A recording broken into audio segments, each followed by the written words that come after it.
What's up, everybody? Thought I'd make a little interesting video today about something a little bit different. I thought I would talk a little bit about Giacomo Casanova. I've always been somewhat of a not so much a fan, but intrigued by history and people of history. So considering my similar interests, I thought I would talk a little bit about this fellow. Well, anyway, according to the memoirs and stuff that I've read about this guy, he came from a rather poor family. I believe his mom was an actress, and he didn't have the best relationship with her, which I guess kind of manifested into him being such a player, I guess, so to speak. And this guy, he literally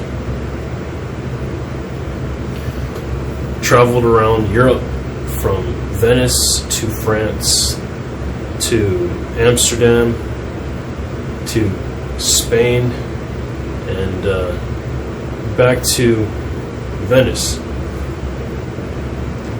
And he did anything from join the military to being a monk. He was also a lawyer, and at one point he actually saved a noble, somewhat of a noble in Venice that was sick. He had some kind of throat infection, and back then they had a very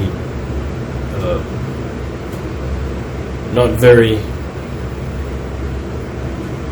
advanced types of medicine, and they basically covered this guy with mercury.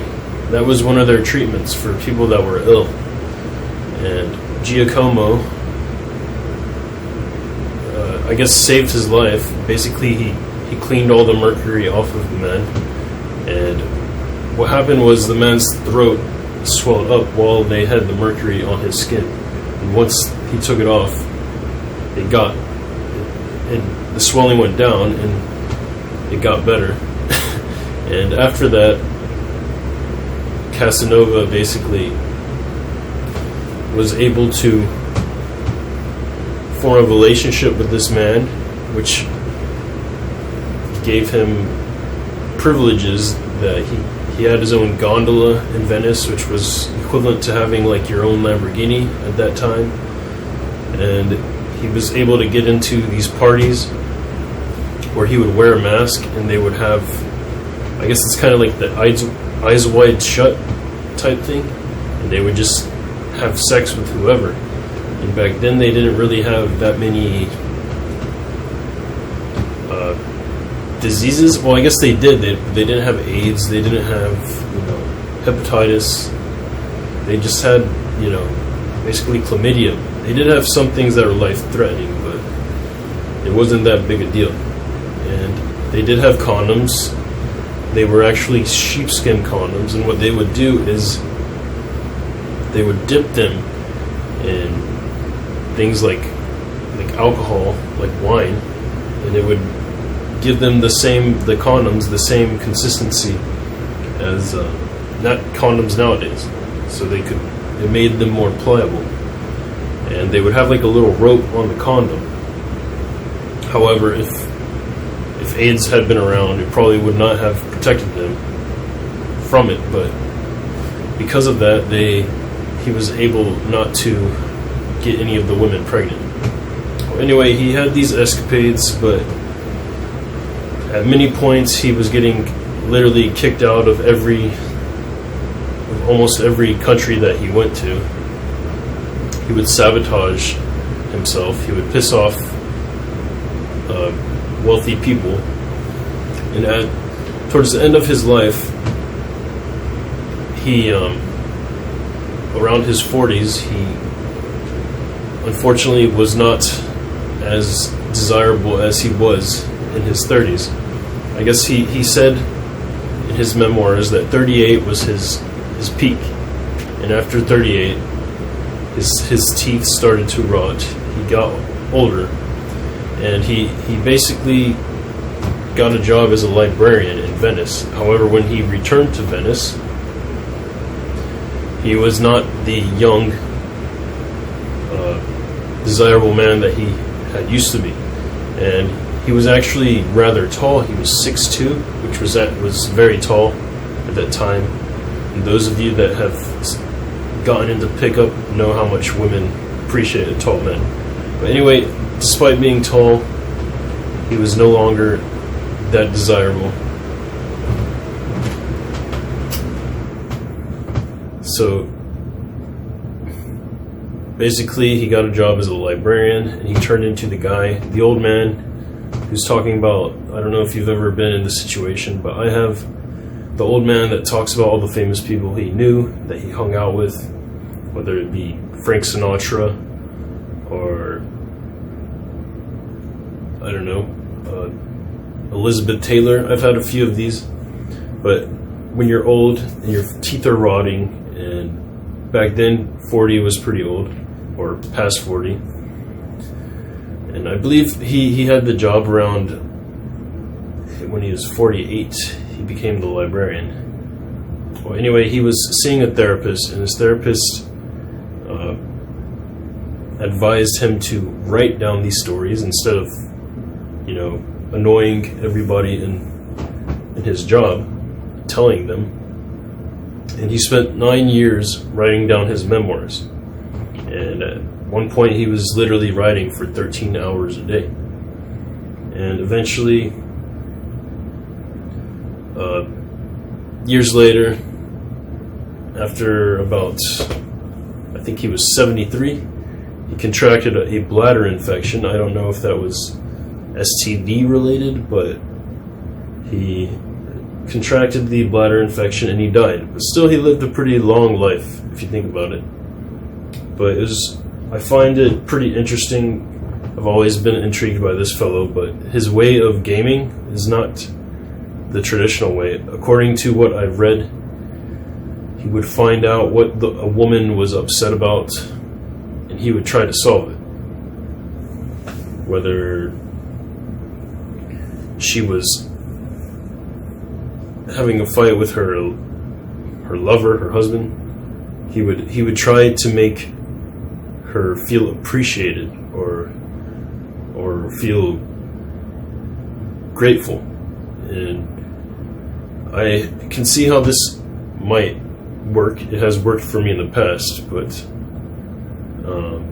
it's way too much work for me. And back then, it was a lot more difficult to get women in the sack, according to what I'm led to believe, than it is now. Casual sex was frowned upon, obviously, because the taboo of being seen as a whore.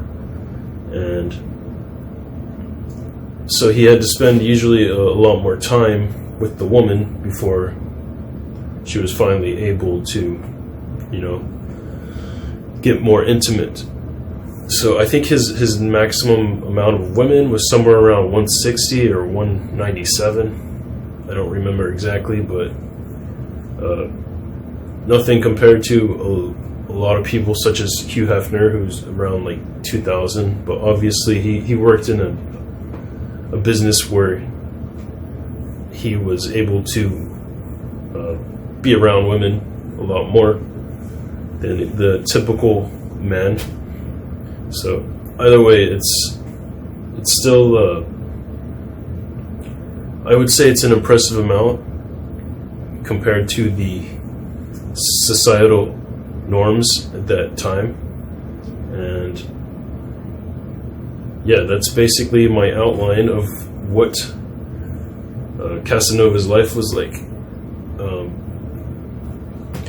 He was a smart fellow. He did a lot with his life. Like I said, he was in the military.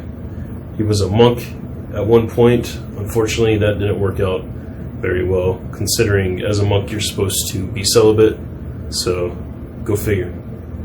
But yeah, that is basically where I will end this.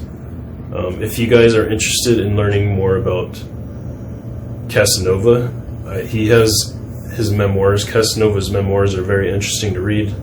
They talk a lot about Europe back in, I think, what was it? The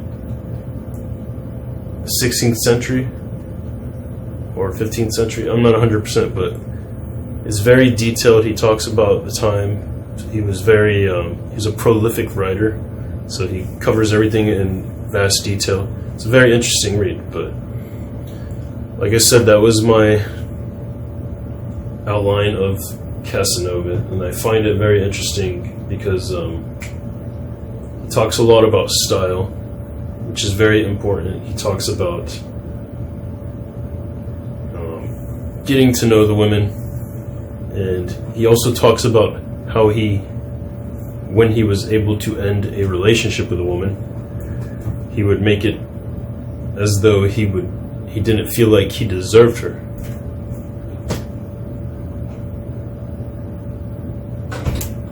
And he would frame it as though he didn't deserve them.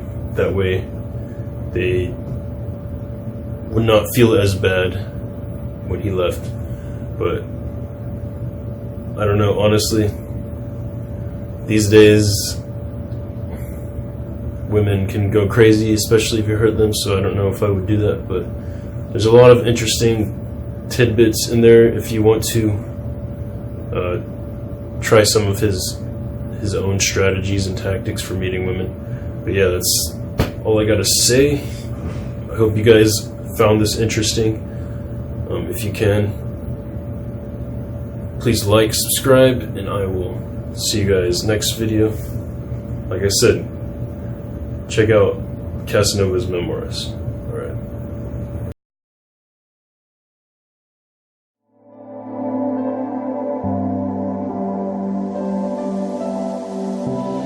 GloryBeMyNights.com